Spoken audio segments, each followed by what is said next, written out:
황동현의 시선집중 듣고 계시는 지금 시각 8시 15분 지나고 있습니다. 최근 한 유명 배우의 남편이 만취 상태로 운전을 하다가 주차해놓은 화물차를 들이받았고 또 이 사고로 안타깝게 동승자 2명이 사망을 했습니다. 음주운전 사고는 이 재범률이 굉장히 높은 그런 사고라고 합니다. 이 음주운전에 대한 처벌을 더욱 강화한다면 조금은 이 음주운전이 좀 줄어들지 않을까라는 생각도 들기는 합니다만 보다 근본적인 대책은 없는지 이야기를 들어보겠습니다. 도로교통공단 광주 전남 지부의 고아라 교수 연결돼 있습니다. 안녕하세요, 교수님. 네, 안녕하세요. 네, 이 음주운전으로 인한 사고율이 우리나라에서 굉장히 좀 높다고 들었는데요. 실제 얼마나 됩니까? 네, 경찰청 자료에 따르면 음주운전 단속 건수는 2013년 26만 9,836건에서 네. 2017년 20만 5,187건으로 약 6만 건 정도 줄어들었음을 확인할 수 있습니다. 네. 단속 건수뿐만 아니라 사고 건수도 2013년 2만 6,589건에서 2017년 1만 9,517건으로 줄어드는 추세고요. 사망자도 5년 전에 비해서 50% 가까이 줄어들고 있습니다. 네. 하지만 여전히 음주운전 교통사고로 우리나라는 하루에 1.2명이 사망하고 있는 게 현실입니다. 네, 하루에 1.2명이 사망하고 있다. 그리고 음주운전 사고는 좀 줄어들고 있다는 것은 그만큼 단속을 심하게 경찰에서 하기 때문에 좀 줄어들지만 문제가 되는 것은 이 음주운전의 재범률이 굉장히 높다면서요. 네, 그렇습니다. 아마 지난해 저희 도로교통공단 교통과학연구원이 2012년 1월부터 2017년 6월까지 운전면허를 취득한 모든 운전자에 대한 통계를 기반으로 분석한 상습 교통법규 위반자 관리 방안 연구 보고서에 따르면 네. 음주운전자가 첫 단속에 적발될 때까지는 평균 649일 정도가 걸렸는데요. 네. 하지만 두 번째 적발 때까지는 536일, 세 번째 적발 때까지는 419일, 4번 이상 적발까지는 평균 129일밖에 걸리지 않는 것으로 나타났습니다. 네. 한 번 음주운전으로 단속된 운전자가 다시 음주운전으로 단속되기까지 기간도 짧아지고 지속적으로 그 행동을 반복할 가능성이 존재한다는 것이죠. 네. 또한 음주운전 단속 중 3회 이상 적발자의 점유율은 2010년 14.6%에서 2016년 19.3%로 증가해 5명 중 1명꼴로 상습 음주운전 위반자에 속한다라고 할 수 있겠습니다. 네, 그 상습 음주운전이 굉장히 위험하고 그다음 그런 분들이 많다는 이야기인데요. 이번에 그 안타까운 사고로 2분이 돌아가신 이 사고도 지금 이 음주운전을 습관적으로 좀 했다라는 그런 이야기들이 나오고 있어서 정말 이렇게 이 재범률, 음주운전을 습관적으로 하는 게 얼마나 위험한지를 다시 한번 보여주는데요. 어떻습니까, 교수님? 이렇게 상습적으로 음주운전을 좀 하는 운전자들, 음주운전에 대해서 생각하는 그 인식에 좀 공통점이 있나요? 어떻게 좀 분석이 있습니까? 아마도 지속적으로 음주운전을 하는 운전자들은 음주운전 시 사고에 대한 위험성이나 심각성을 제대로 인식하지 못하고 있음을 제가 확인할 수 있는데요. 네. 또한 음주운전은 운전자의 태도나 습관의 문제로 발생하기 때문에 운전자 스스로 인식 개선이 일어나지 않는 한 음주운전이 줄어들기 힘든 것이 사실이고요. 네. 음주운전으로 단속되기까지는 아마 한두 차례 혹은 여러 차례의 음주운전 결과 사고 없이 목적지까지 도착했다라는 믿음이 운전자들에게 있을 수 있습니다. 네.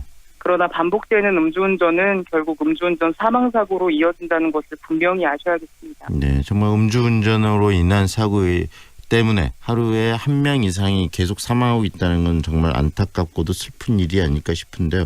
이 음주운전의 위반 횟수가 또 이 교통사고와의 상관관계가 좀 있습니까?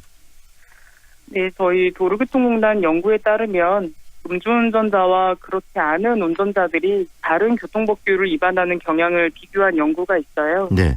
그 결과 음주운전자들은 다른 교통법규 위반이 더 많다라고 결과가 나왔는데요. 1인당 과속단속 횟수를 보면 음주운전자 집단이 비음주운전자 집단에 비해 2배 이상 높은 것으로 분석되었습니다. 네. 그리고 1인당 연평균 교통사고 야기 횟수를 분석한 결과도 위반 횟수가 증가할수록 연평균 사고 횟수는 증가하는 추세를 보였고요. 연 2회 음주운전 위반자의 경우 연 1회 위반자에 비해 약 30%가량 높아지는 것으로 나타났습니다. 네. 결론적으로 음주운전 위반 횟수가 많을수록 교통사고의 위험에 훨씬 노출되어 있다는 뜻이기도 하겠죠. 네. 이렇게 음주운전, 재범률이 높다라는 것은 음주운전을 습관적으로 한다는 이야기인데 이런 부분들은 혹시 우리가 음주운전에 대한 처벌이 좀 약하기 때문에 우리나라가 그러지 않는가라고 생각하는 분도 계실 것 같은데 그 부분은 어떻습니까?